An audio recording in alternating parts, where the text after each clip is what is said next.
আসসালামু আলাইকুম। সম্মানিত শিক্ষক মণ্ডলী, আশা করছি আপনারা সবাই ভালো আছেন। আজকের এই ভিডিওতে আপনাদের সাথে একটি খারাপ খবর শেয়ার করব। আমরা বসে বসে ভাবছি হয়তোবা আমাদের ভাগ্যের উন্নয়ন হতে যাচ্ছে, কিন্তু এমপিভুক্ত শিক্ষা প্রতিষ্ঠানে যারা কর্মরত আছে তাদের খুব খারাপ সময় আসতেছে সামনে। আমরা মনে করছিলাম বিএনপি সরকার যেহেতু ক্ষমতায় আসছে, বিএনপি বরাবরই এমপিভুক্ত শিক্ষা প্রতিষ্ঠানে যারা কর্মরত তাদের ব্যাপারে আশীর্বাদ স্বরূপ আমরা এমনটা জেনে আসছিলাম। আমাদের সেই ভাবনা একেবারে ভুল। নিশ্চয়ই আপনারা বুঝতে পেরেছেন আমি কোন দিকটা ইঙ্গিত করছি। এই যে 2026 সালে নবম পে স্কেল কার্যকর হতে যাচ্ছে, সেখানে প্রথমে সরকারি চাকরিজীবীরা পাবে, এরপরে এমপিওভুক্ত শিক্ষা প্রতিষ্ঠানে কর্মরত শিক্ষক কর্মচারীরা পাবে। কখন বাস্তবায়ন হবে আপনারা ভালো জানেন, কারণ এর আগে 2015 সালে যখন পে স্কেল হয়েছিল তখন সরকারি চাকরিজীবীরা পেয়েছিল, এর 8 মাস পরে দীর্ঘ আন্দোলন সংগ্রামের পর ডিসেম্বরে গিয়ে এমপিওভুক্ত শিক্ষকদের পে স্কেলে অন্তর্ভুক্ত করার বিষয়ে একটা প্রজ্ঞাপন হয়েছিল। তারপরে ফেব্রুয়ারিতে গিয়ে বকেয়া সহ অবশিষ্ট যে ভাতাগুলো ছিল সেই ভাতাগুলো পেয়েছিল। এবার এই বিএনপির সময়ে কতদিন আন্দোলন করতে হবে? আমি এই কথাগুলো আসলে এমনি এমনি বলছি কিনা দেখেন। এই ডেইলি ক্যাম্পাস একটা নিউজ করেছে যে পে স্কেল পাচ্ছেন এমপিওভুক্ত শিক্ষকরাও, বাস্তবায়ন ভিন্নভাবে। 27 জুন 2026 তারিখে এই নিউজটি প্রকাশ করেছে দ্য ডেইলি ক্যাম্পাস। তাহলে দেখেন, আমরা পে স্কেল পাচ্ছি, বাস্তবায়ন ভিন্নভাবে। তাহলে বাস্তবায়ন কিভাবে? এক দেশে দুই নীতি, এরকম যদি নীতি কার্যকর থাকে তাহলে শিক্ষকদের মন মানসিকতা কখনো কি ঠিক থাকে? এই যে দেশের মাধ্যমিক সেক্টরে প্রায় 95% শিক্ষার্থী এই এমপিওভুক্ত শিক্ষা প্রতিষ্ঠানে পড়াশোনা করছে।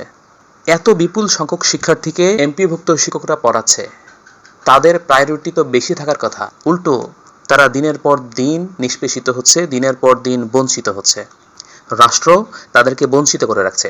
যখন যে সরকারি আসুক, পালা বদল করে আমরা যেটা মনে করছিলাম বিএনপি এমপিভুক্ত শিক্ষকদের জন্য আশীর্বাদ, আসলে এটা ভুল। আমরা আসলে ভুল ভাবছিলাম, ভুল চিন্তা করছিলাম।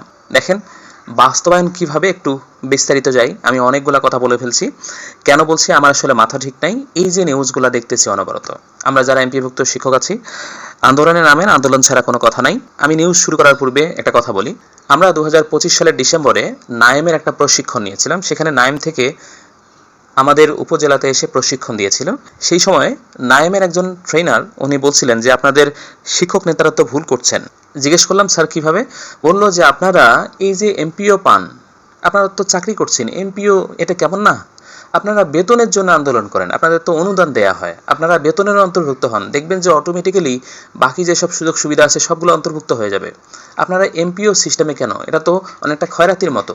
শুনতে খারাপ লাগলেও এটা খয়রাতির মতো, আপনারা মনে কিছু নিয়েন না, কিন্তু বাস্তবে এটাই। দেখেন এই যে পে স্কেল ঘোষিত হচ্ছে, সেখানে আমরা বরাবরই বঞ্চিত হচ্ছি, আমাদেরকে অন্যভাবে ট্রিট করছে। আগে তারা নেবে, এরপরে মন চাই যে ঋণ বাস্তবায়ন করব, কতটুকু বাস্তবায়ন করব, কিভাবে দিব না দিব, আমাদের প্রজ্ঞাপন কিভাবে হবে, মানে এখানে এসে নানান শর্ত জুড়ে দেয়া হয়। আসলে আমাদের আন্দোলন সংগ্রাম ছাড়া কোনোভাবেই সম্ভব নয়। আমরা এমপিও সিস্টেম চাই না, আমরা যেহেতু রাষ্ট্রের চাকরি করি, আমরা রাষ্ট্রীয়ভাবে বেতন চাই। ব্যাস এইটুকু ছাড়ার উপায় নেই। আর কথা বাড়াচ্ছি না, এবার নিউজটা দেখি। একটু নিউজটা দেখবেন, মাথা একদম ঘুরে যাবে। এখানে বলছে দেখেন যে আগামী 1 জুলাই থেকে নবম জাতীয় পে স্কেল বাস্তবায়নের ঘোষণা দিয়েছে সরকার। নতুন পে স্কেলের সুবিধা পাবেন এমপিভুক্ত শিক্ষক কর্মচারীরাও। তবে বেসরকারি শিক্ষক কর্মচারীদের পে স্কেল ভিন্নভাবে বাস্তবায়ন হবে বলে জানা গেছে। মাধ্যমিক ও উচ্চ শিক্ষা অধিদপ্তর মাউসি সূত্রে জানা গেছে সরকারি চাকরিজীবীদের এমপিভুক্ত শিক্ষক কর্মচারীরাও নবম পে স্কেল পাবেন। তবে তাদের বেতন ও অন্যান্য সুবিধা সরকারি চাকরিজীবীদের সঙ্গে কার্যকর হবে না। দেরিতে এই সুবিধা পাবেন শিক্ষক কর্মচারীরা। অর্থাৎ আগে সরকারি চাকরিজীবীদের পে স্কেল কার্যকর হবে, পরবর্তীতে এর আওতায় আসবেন শিক্ষক কর্মচারীরা। এ বিষয়ে জানতে চাইলে মাউসি পরিচালক অর্থ ও ক্রয় professor Mohammad Monir Hossain Patwary the daily ক্যাম্পাসকে বলেন, পূর্বের নিয়ম অনুযায়ী সরকারি চাকরিজীবীদের পে স্কেল আগে হবে, এমপিভুক্ত শিক্ষক কর্মচারীরা কিছুটা দেরিতে পে স্কেল পাবেন। সচরাচর সরকারি চাকরিজীবী এবং এমপিভুক্ত শিক্ষক কর্মচারীদের পে স্কেল একই সঙ্গে বাস্তবায়ন হয় না। আরে ভাই, সেটা তো স্বৈরাচারের সময় হয়েছিল 2015 সালে। সেখানে আমরা দোষ দিয়েছিলাম আওয়ামী লীগ আমাদের দেখতে পারে না। তখন একটা কথা শোনা যাচ্ছিল যে বেসরকারি শিক্ষা প্রতিষ্ঠানে যে সকল শিক্ষক কর্মচারী আছেন তারা সবাই বিএনপি পন্থী। এই কারণে আওয়ামী লীগ এই বেসরকারি শিক্ষকদের ওইভাবে মূল্যায়ন করতো না। এখন যেহেতু বিএনপি এসে গেছে, তাহলে নিশ্চয়ই বিএনপি চিন্তাভাবনা করছে যে এই বেসরকারি শিক্ষা প্রতিষ্ঠানে যারা চাকরি করে সবাই আওয়ামী লীগ পন্থী। আওয়ামী লীগ এসে বলবে বিএনপি পন্থী, বিএনপি এসে বলবে আওয়ামী লীগ পন্থী। তাহলে আমরা মাঝখানে পড়ে গেলাম, সবাই যে যার মতো লাথি দিয়ে আমাদের চলে যাচ্ছে। আচ্ছা যাই হোক, এরপরে বলছে যে বেসিক বৃদ্ধি পেতে পারে যেভাবে, নবম জাতীয় পে স্কেলে সরকারি চাকরিজীবীদের বেসিকের কত শতাংশ আগামী অর্থবছর থেকে বৃদ্ধি পাবে সেটি জানা না গেলেও 3টি বিকল্প ধরে কাজ করছে সরকার বলে জানা গেছে। সচিব কমিটির প্রথম প্রস্তাবনা অনুযায়ী প্রথম ধাপে মূল বেতনের 50% বৃদ্ধির কথা রয়েছে। বিকল্প হিসেবে প্রথম থেকে নবম গ্রেডের ক্ষেত্রে 40% এবং দশম থেকে 20তম গ্রেডের ক্ষেত্রে 60% বেতন বৃদ্ধি করা হতে পারে। আর একটি বিকল্প হিসেবে নিম্ন গ্রেডের কর্মচারীদের বেসিক শতভাগ বৃদ্ধির চিন্তাভাবনা রয়েছে। নাম অপ্রকাশিত রাখার শর্তে অর্থ মন্ত্রণালয়ের এক কর্মকর্তা দ্য ডেইলি ক্যাম্পাসকে বলেন, বেসিক নিয়ে একাধিক বিকল্প রয়েছে, কোনটি কার্যকর হবে সে বিষয়ে সরকারের পক্ষ থেকে ঘোষণা আসবে। এই বিষয়ে আমাদের পক্ষে কোনো মন্তব্য করা ঠিক হবে না, কেননা সরকার চাইলে যে কোনো সিদ্ধান্ত নিতে পারে। সম্মানিত শিক্ষক মণ্ডলী, এই যে নিউজটা আপনারা যারা দেখলেন, একবার চিন্তা করেন তো, আপনি চাকরি করছেন, আপনার পাশে আরেকজন চাকরি করছে, সে জুলাইয়ের 1 তারিখ থেকে নতুন পে স্কেল পাবে। আপনি পাবেন কবে সেটা আপনি নিজেও জানেন না। আপনার মন মানসিক অবস্থা কেমন থাকবে? আপনি কি ক্লাসে সর্বোচ্চটা দিয়ে পড়াতে পারবেন? কখনো সম্ভব? আপনার কি মন কাঁদবে না? এইটা কিন্তু রাষ্ট্র বোঝে। রাষ্ট্র বোঝার পরেও মাঝে মাঝে আমরা শিক্ষামন্ত্রীকে বিভিন্ন বক্তব্য দিতে শুনি, এই দেশটাকে পরিবর্তন করে দিতে পারে শিক্ষকরা, বাংলাদেশকে উন্নত বিশ্বের সাথে তাল মেলায় চালাতে পারে শিক্ষকরা, শিক্ষকতা একটা মহান পেশা, এই ধরনের নানান কথা আমরা শুনি। যদি আপনারা ওটাই বলেন, তাহলে তো তাদের স্বার্থটা সবার আগে দেখা উচিত। শিক্ষকতা যেহেতু মহান পেশা, এই মহান ব্যক্তিদের সম্মানিত করার দায়িত্ব রাষ্ট্রের, তো সেখানে পদে পদে অসম্মান করা হচ্ছে কেন? আপনাদের শুরুতে বলছিলাম যে 2015 সালে অষ্টম পে স্কেলের সময় 8 মাস পরে এমপিভুক্ত শিক্ষকরা পে স্কেলে অন্তর্ভুক্ত হয়েছিল, বেতন পেয়েছিল বকেয়া সহ। সেটা তো আওয়ামী লীগের আমলে। এই বিএনপির আমলে আমরা কি বকেয়া সহ, মানে পরে যদি কার্যকর করে, আমরা তো চাচ্ছি যে কোনোভাবেই পরে কার্যকর নয়, একসাথে সরকারি চাকরিজীবীদের সাথে আমাদের পে স্কেলে অন্তর্ভুক্ত করা হোক। তারপরও যদি আমাদের পরে কার্যকর করে, তাহলে কি বকেয়া সহ আমরা পাবো না? তখন নতুন করে প্রজ্ঞাপন হবে যে এখন থেকে আপনাদের অন্তর্ভুক্ত করাইছি, ঠিক এখন থেকে আপনারা বর্ধিত বেতন পাবেন। এর আগে কতদিন আগে কার্যকর হয়েছে সেটা দেখার বিষয় না, আপনারা এখন থেকে পাবেন। এরকমটা শুনবো না তো। এই যে রাষ্ট্রকে আমরা এত কিছু দিয়ে যাচ্ছি, এত সার্ভিস দিচ্ছি, প্রায় 95% শিক্ষার্থীকে আমরা পড়াচ্ছি, সেখানে আমাদের এত অবহেলা কেন?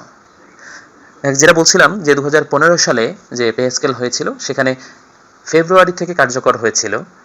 এইটা একটু দেখে আসি। দেখেন, এখানে বলছে যে 2015 সালের অষ্টম জাতীয় পে স্কেলের অন্তর্ভুক্তির দাবিতে আন্দোলনের পর 2015 সালের ডিসেম্বরে শিক্ষা মন্ত্রণালয়ের এক প্রজ্ঞাপনের মাধ্যমে এমপিওভুক্ত শিক্ষকদের এই পে স্কেলের অন্তর্ভুক্ত করা হয়। আর তখন তারা নতুন পে স্কেল অনুযায়ী 2015 সাল থেকে বকেয়া সহ তাদের বকেয়া বেতন ভাতা পেয়েছিলেন। এখানে আপনারা বুঝতে পারছেন যে আন্দোলন সংগ্রাম ছাড়া আমাদের ভাগ্যে কোনো কিছু জোটে নাই, তাই বিভক্ত হওয়ার সুযোগ নাই। আমাদের এই বেসরকারি সেক্টরে 56টা দল, 56টা সংগঠন, আমরা এক একজন এক এক মতাদর্শে বিশ্বাসী। আমি জানি না যে আমরা আসলে নির্বাচন করব কিনা, আমাদের পদ পদবি দরকার কিনা।